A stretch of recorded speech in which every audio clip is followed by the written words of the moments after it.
Hi, my name is Diane Lawson and I'm the Assistant Principal at Northern College. Northern College is an adult residential college that is based on the outskirts of Barnsley. The students that come to Northern College are students who either want to return to study or who are wanting to retrain. We offer a multitude of courses, from short courses lasting 1 to 2 days, going through to longer courses that can last a full academic year. Northern College is based at Wentworth Castle. Wentworth Castle is a Grade 1 listed building with Grade 1 listed grounds around it. We have a residential facility at the college and students can come and stay with us. This is a really key piece of our offer because students are able to be immersive in their learning, so stay with us and study with us, and they can have access to all our facilities 24/7.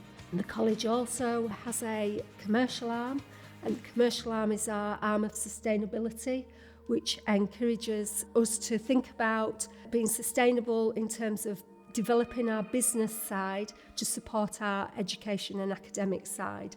All the conferences and events are held up at Wentworth Castle in the Home Farm Complex, which is a beautiful area of Grade 2 listed buildings, which are refurbished farmhouses, a church and a farm building. So it's incredibly beautiful and we're very proud of it. So Northern College decided to participate in the Net Zero Accelerator because it was something that the college has been thinking about for a while and thought actually that's going to be a really fantastic kickstart for us. It's going to give us some focus, allow us to really take the time to really think about what we were doing in terms of working towards net zero and carbon reduction. So it's really important that we're modelling really fantastic practice to the people that come here to be educated. And we wanted to engage with our students as well. So it's a key part of our educational pathway as well as our environmental pathway.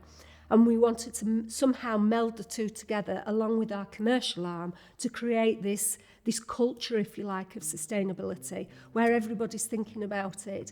But then going forward, it's no longer a thought that you have to have. It almost comes as second nature to think, yes, we don't throw things in the dustbin in the way that we normally do. We would put them in the recycling bins, or that we would purchase things in a different way to ensure that we know the pathway that they've come to get to us, so that there's a sustainable company that we're working with in terms of their roadmap that they're working towards. So this is really important to us. So it's not just about joining the accelerator programme, it was about giving us the first step of the ladder really. The stage that we're at the moment in our net zero journey is that we've completed the questionnaire. We have engaged with the Net Zero team, so we've got our Net Zero coach, Lisa Lister, and we've also been working with Sarah Whale to look at the energy use within the college. We're really starting now to get a platform in terms of a wider landscape of what we're looking at. I think now, in terms of the staging, we're just ready to start putting pen to paper in terms of creating a sustainability roadmap for ourselves and to further the planning process. We've already started doing some work with staff in terms of creating pledges, and those pledges are personal pledges in terms of what they think they can do. We've also started some work with students, engaging with students and how we're going to work with students. The plan is that we'll look at it from the top down almost, so it will come via leadership and governance. We'll look through teaching and learning, we'll look through our estates, we'll look through our partnership work, and then we'll look to see how we can tidy all that together to have one pathway roadmap that we can start to put actions upon. We're also working with one of our partners who is our catering company called Thomas Franks. And Frank Bothwell, the owner of Thomas Franks, has an arm within his company called Surplus to Purpose. Continuing on in terms of the stage that we're at, we are in a Grade 1 listed building, and that has its own complexities in terms of sustainability. So for instance, probably behind me, you can see this beautiful room behind me that is our library and has enormous ceilings. So it's probably got another 35 foot above our heads that's unused space that we have to heat and we have to light. And so it's about us thinking about how we can do this in a way that makes our heritage friends feel comfortable, because we are the custodians of this building. and we are looking after it for the time that we are in it. And obviously this building will be here long after we've gone, and we don't want to do anything to it that's going to make it not be the building that it needs to be. So we've got to look at it in a very sympathetic way. So some of the things that we're starting to look at is how we use our energy in the building. And obviously we're heating great swathes of space here, and we have beautiful large windows which are amazing, but those windows are 300 years old, so they're very, very fine glass. So one of the things we're looking to do is put window casings around so that there's almost a second glazing in front of the window, but that means that the heat release out of the window is significantly less. We're also looking at how we, on some of our other buildings, how we use our energy in terms of solar panels to heat our water, and how we collect our water and how we store and use our water going forward.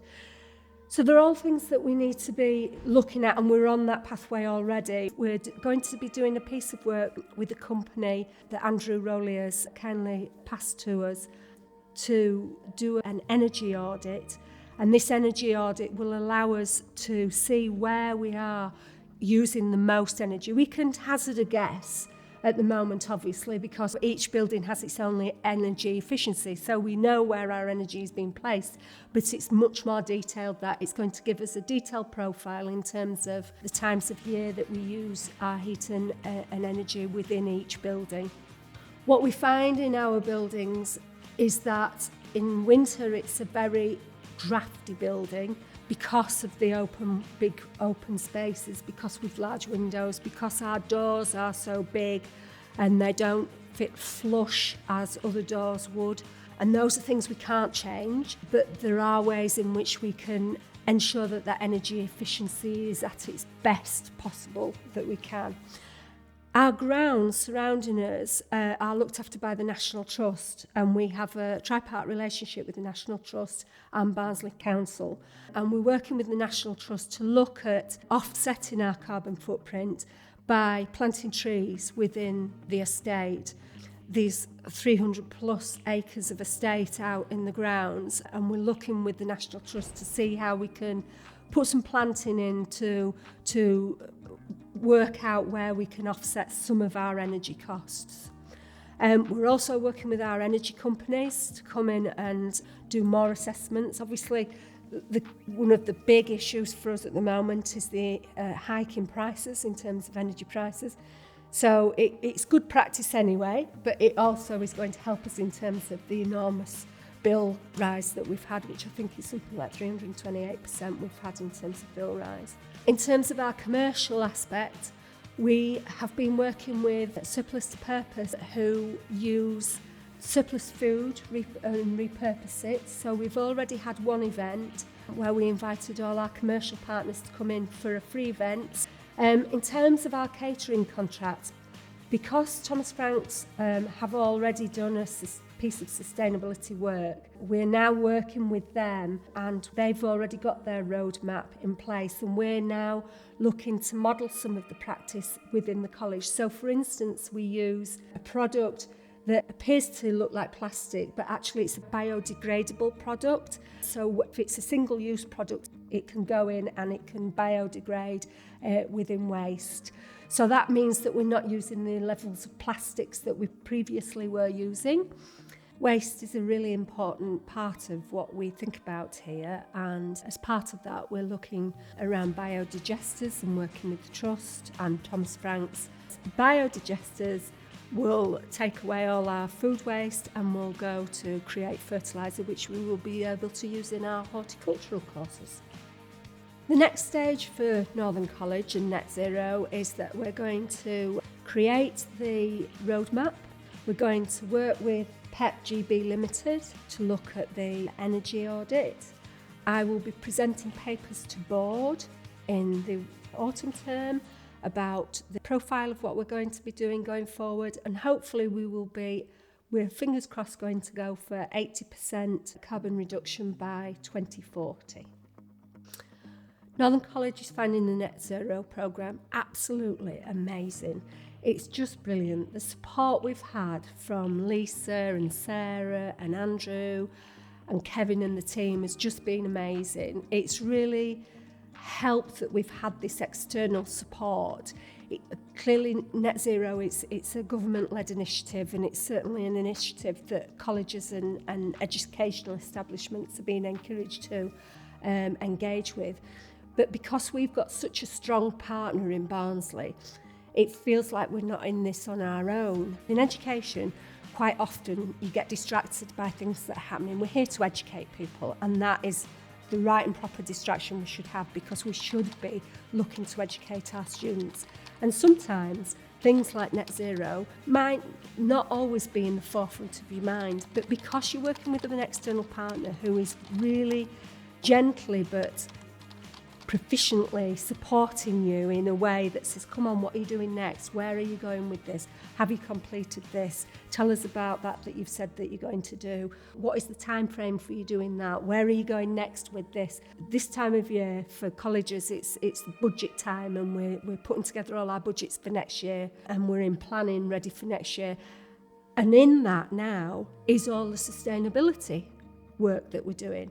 So it's really starting to interweave into every element and facet of what we're doing. So it's not just about, well, we're going to be doing it because, the energy costs have gone up, and, or because it's a good thing to do actually, or because the government initiative is there.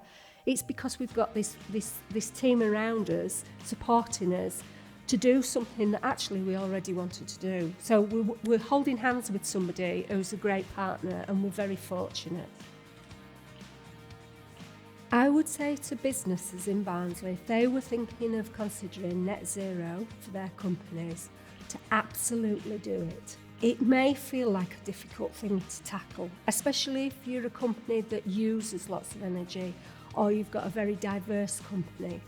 I would definitely say if there was funding in another round, to go for it quickly, get the support.